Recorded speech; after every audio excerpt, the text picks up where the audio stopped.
This should be played at high volume.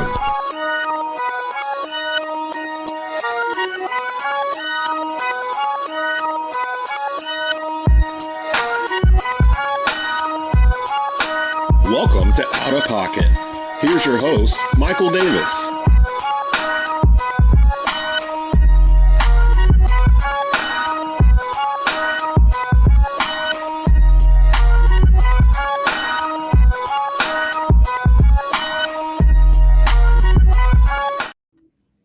It's time to get out of pocket. I'm your host, Michael Davis, on Tobacco Road Sports Radio and TobaccoRoadSportsRadio.com. It's a great Thursday for us. We are joined by Aaron Schneider and then Esteban Serrano. Esteban got up 1 hour earlier than the rest of us did. He's hailing all the way from the great state of Texas. Go Cowboys. And joined by producer Desmond Johnson. We have a great show in store for you today. We're going to talk about the NFL draft that's 2 weeks away. We're going to talk about the NBA playoffs that are just a few games away.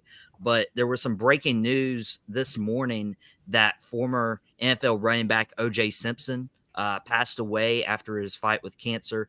I never personally got to watch O.J. Simpson play or in his prime. I've always caught the back end of his career, especially with the legal stuff. Des, you said you watched O.J. Back when you were in school. What are your thoughts about O.J. and what's his legacy? Well, I didn't watch him play when I was in school. Don't date me that far back because that was 1973.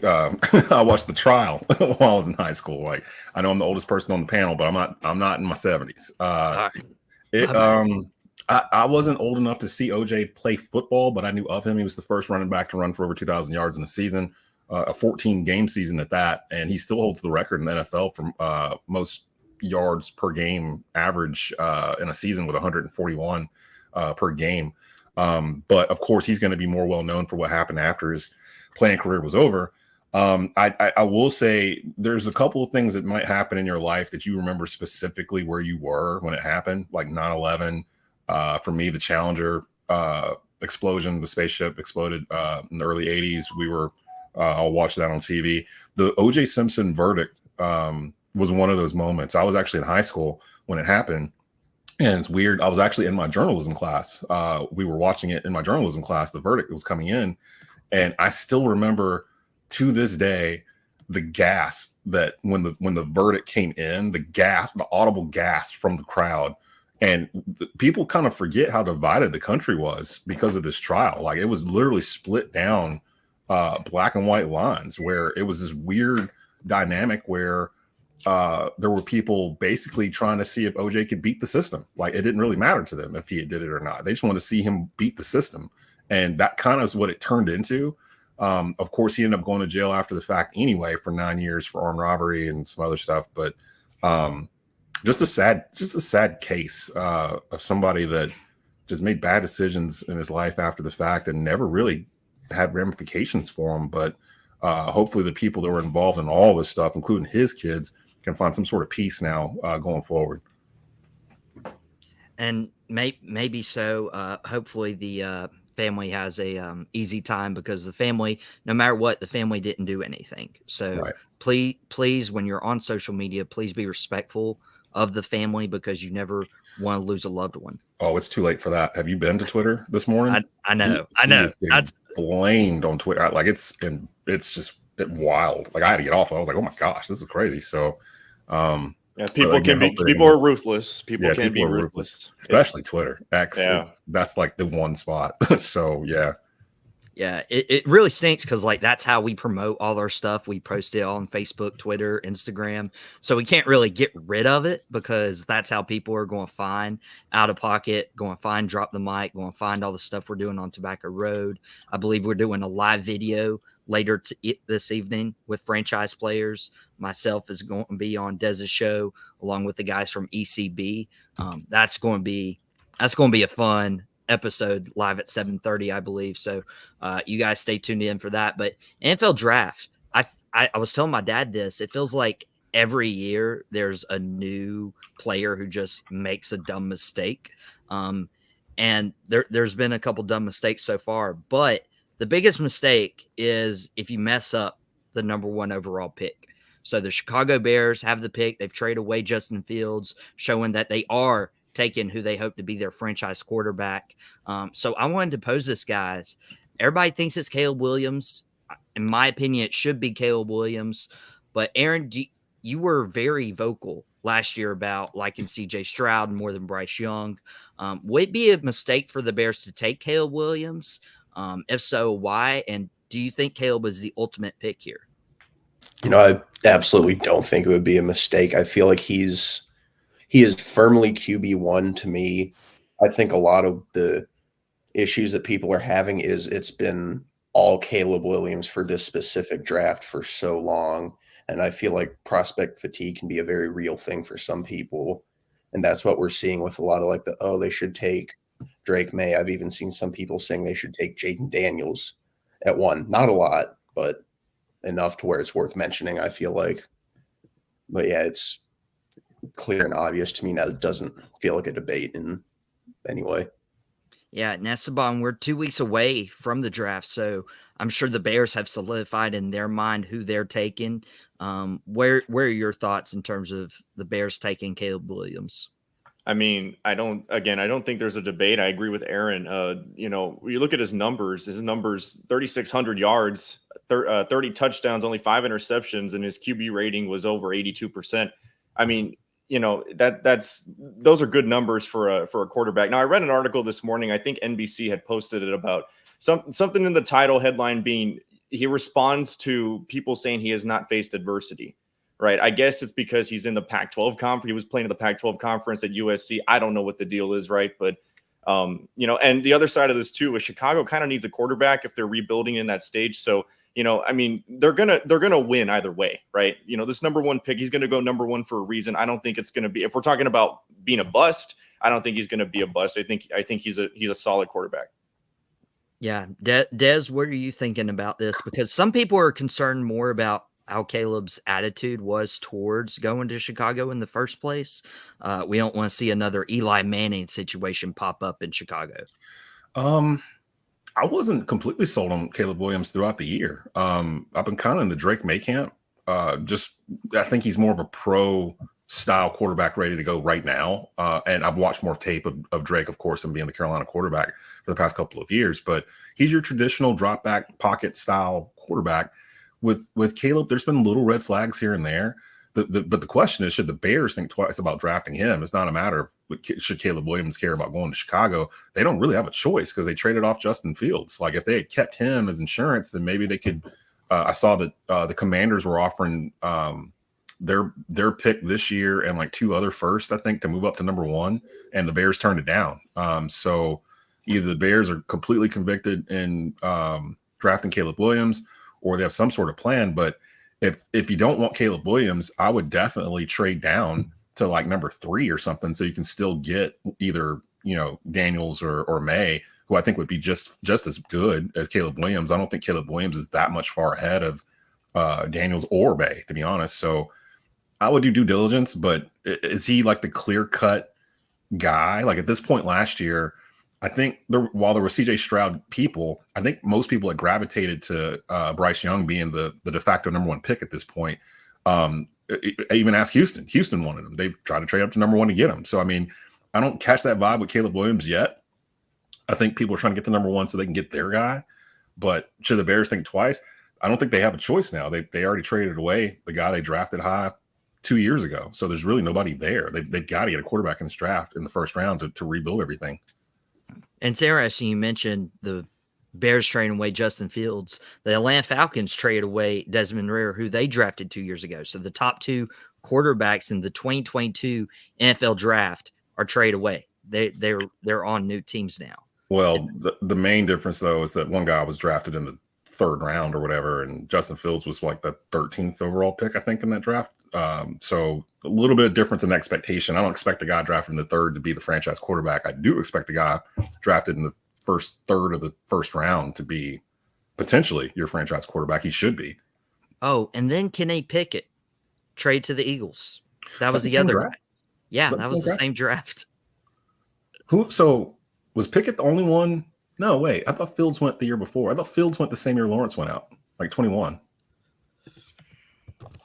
Because 22 where it was like the weak draft? I think Pickett was like the only first round pick, and then it was like Malik Willis and somebody else went later. Desmond Ritter. Yeah, Fields went 21. Okay. In 2022, it was Pickett and Ritter. Yeah, that was a weak draft quarterback wise in 22. But in 21, Trevor Lawrence looked like he's turned the corner. Justin Fields just needs a shot. I think he'll eventually get that where he is now in Pittsburgh after this year. I didn't like the fact that Chicago traded off Justin Fields, but that's a story for another day. That could be a story for another day and a segment for another day as well, seeing how he does in Pittsburgh. But yeah, we're going to cover the NFL draft here the next couple weeks, doing some, Carolina-centric parts, especially with them picking 33rd overall, but also just first round analysis. So stay with us in the coming weeks. I know we're off the heels of WrestleMania and March Madness now, but I wanted to bring back a segment called In Pocket or Out of Pocket. Okay. So this is a take that I believe to be true, and it is true. Let's be honest. None of my takes are out of pocket. And I'm going to let you, the panel, decide, and our fans, if you want to comment on our YouTube channel, and your comment can pop up on the screen and we can acknowledge you guys watching the show, give you a shout out, and let your takes be heard as well. But here's my take, people. Luka Doncic should be the NBA MVP this year. Now, I know all the buzz was for Joel Embiid. He didn't play enough games. He's disqualified from competing. Nikola Jokic, especially Carson, glad he's not on the show today. He'll probably be on tomorrow and fight me on this, but Nikola Jokic is the best player in the world, best player of all time. He has his own Jokic fandom, but I'm saying this right off the heels of the Mavericks beating the Miami Heat last night, and Luka is a clear-cut MVP. He played his 400th career game last night, and he and Oscar Robertson are the only NBA players in history to total at least 10,000 points, 3,000 rebounds, and 3,000 assists through their first 400 career games. And the year that he's having now is why Dallas is in a clear-cut spot for the playoffs. Luka's playing his best ball. You could turn on a game and he could have 27 points at halftime. Like, he is that good. He is that guy. And without Luka, Kyrie doesn't come to Dallas. Without Luka, Dallas is probably picking in the lottery. Probably picking that high lottery, like top 3 picks. So, Aaron, as it is right now, Luka Doncic should be the NBA MVP. What are your thoughts?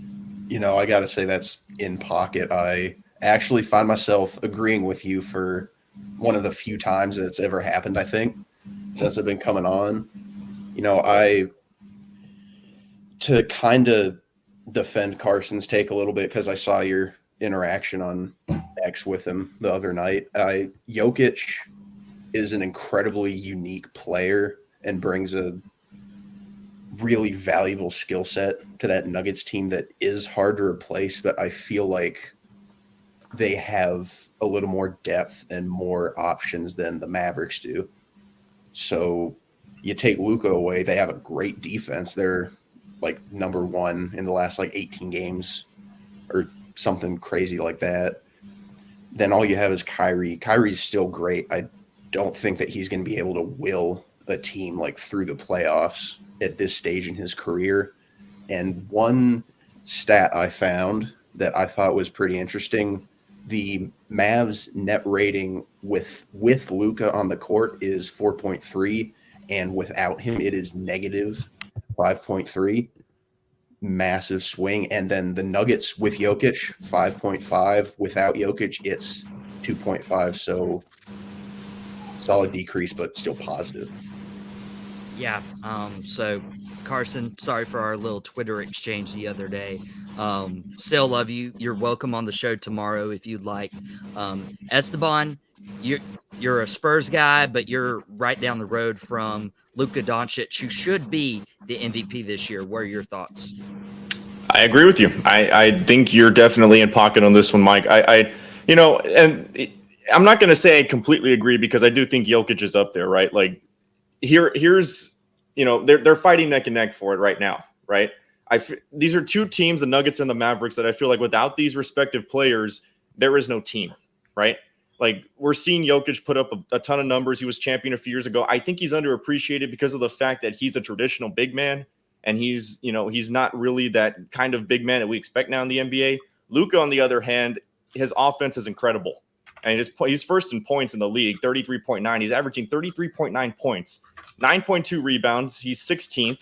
And then assists, 9.8. He's second in the league in that. So he's basically averaging a triple-double, if you think about it. Those are impressive stats right there. Yeah, and I'm glad you brought up statistics because I was looking at the statistics earlier this morning to make sure Luka is third in the NBA in assists, only behind Trae Young and Tyrese Halliburton, but he's number one in points right now, and it's not even close. It's not even a close margin.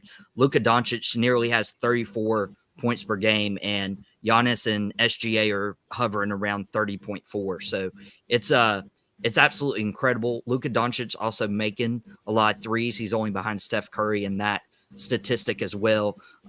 Des, I really don't think I'm out of pocket for saying Luka should be the MVP this year. No, I don't think you're out of pocket. I think he's the front runner at this point, especially with Giannis having some injury issues, kind of pushed him back a little bit. You're right. Luka's averaging 33.9 points per game. He's 38% from three, makes about 4 3-pointers a game.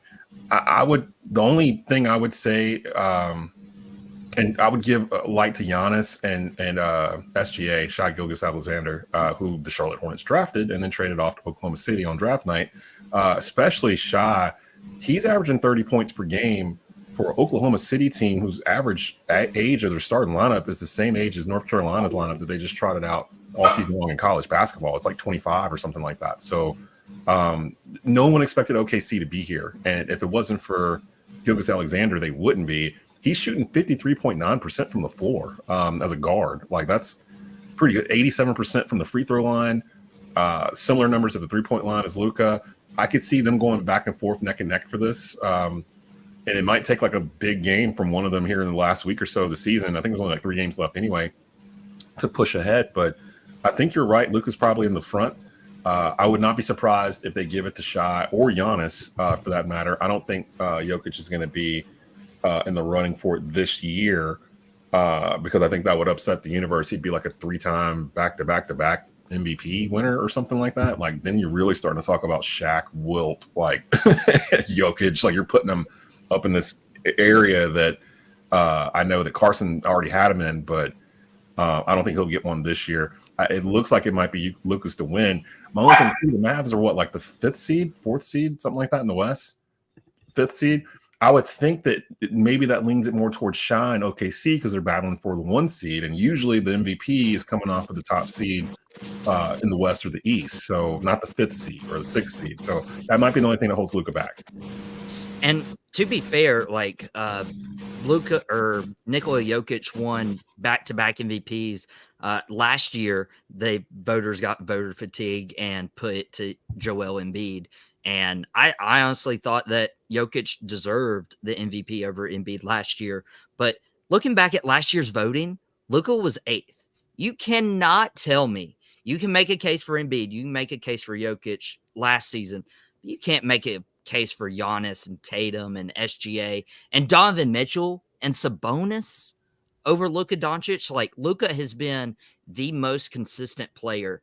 And again, this hurts because he just beat the Heat last night, but even last year he was averaging 32 points, almost 9 rebounds, 8 assists. Like, he was putting up these numbers, and he's even elevated this year because I'll be honest, Luka Doncic is not going to be denied, and it would be an honor to buy tickets and go see this guy in person. So let us know in the comment section. Let us know on our social media if you believe Luka Doncic should be the NBA MVP, or if you're wrong and you think somebody else should. But we now get to go into our That Aged Well segment. Okay, this segment ends the show. It closes the show and asks everyone a question to predict either about tonight, tomorrow, or sometime in the future. And since we've been heavily focusing on March Madness and we've been focusing on WrestleMania, we've kind of, got to a point where, like, crap, we're 2 weeks away from the NBA playoffs beginning, and there's only a few games left for teams to play out. But the Western Conference is close.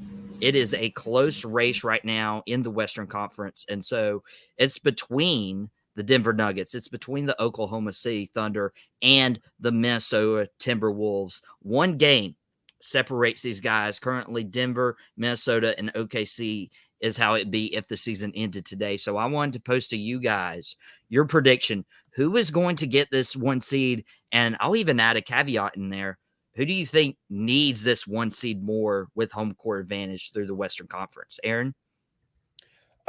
I think Denver's going to get it. They have 2 pretty easy games to close out. They have the Spurs and Grizzlies. That's 2 bottom 3 teams in the West.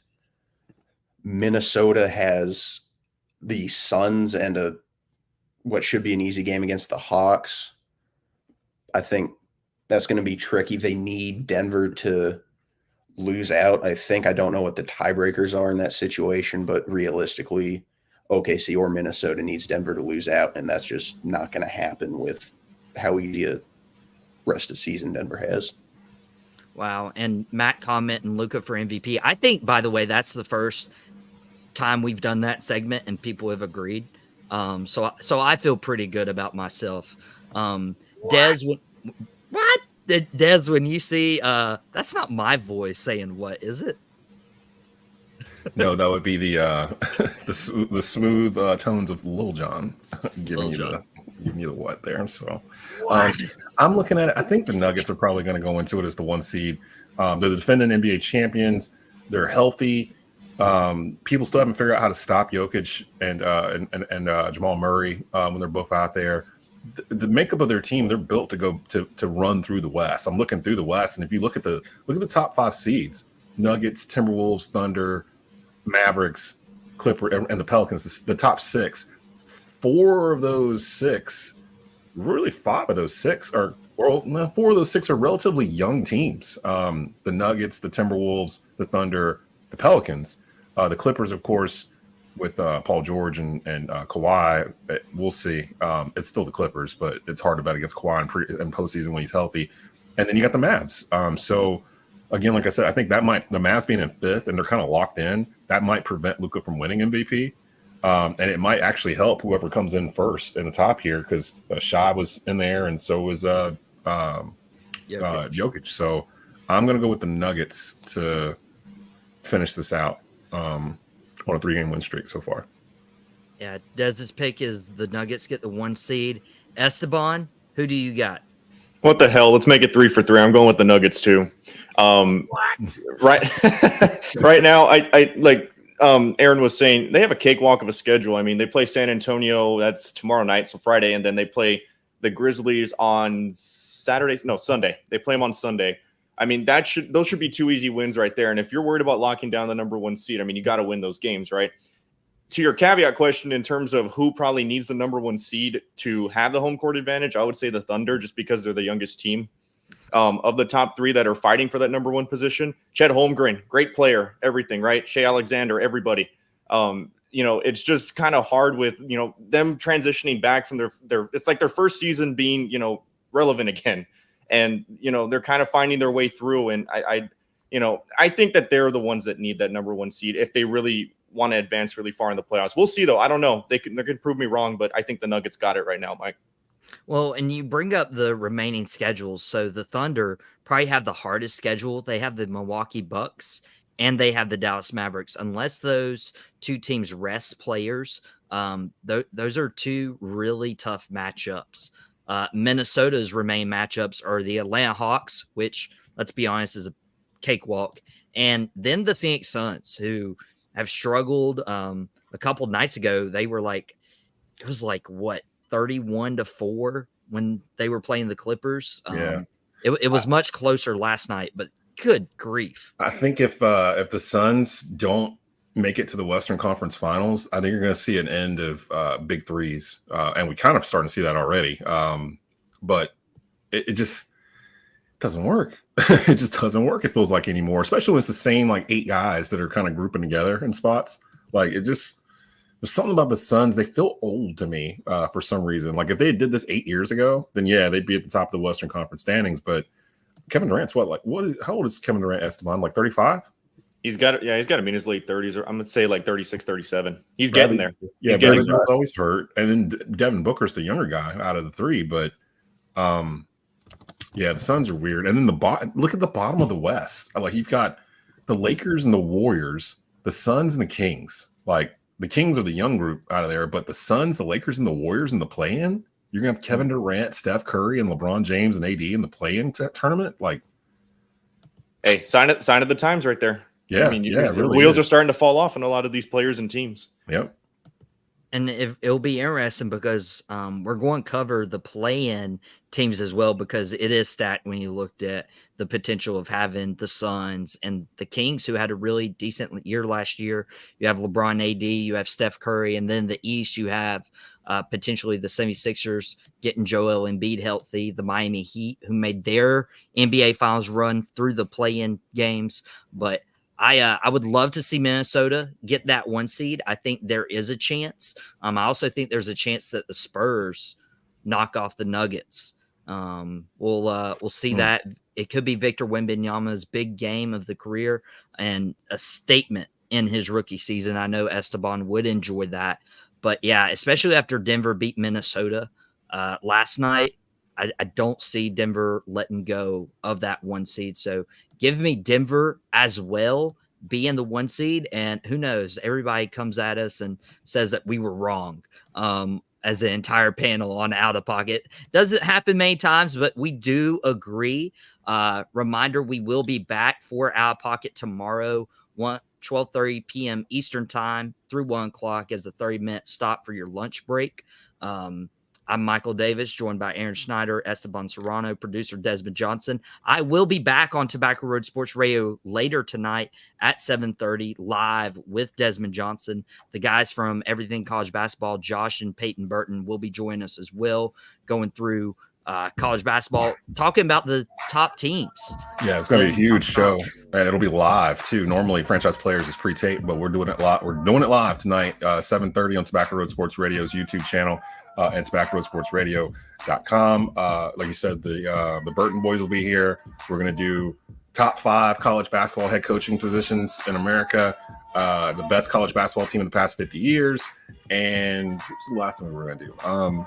The transfer portal, how it's affected college basketball. So it was super loaded end of the year college basketball episode of Franchise Players tonight at 7:30 live. Come back here, don't miss it.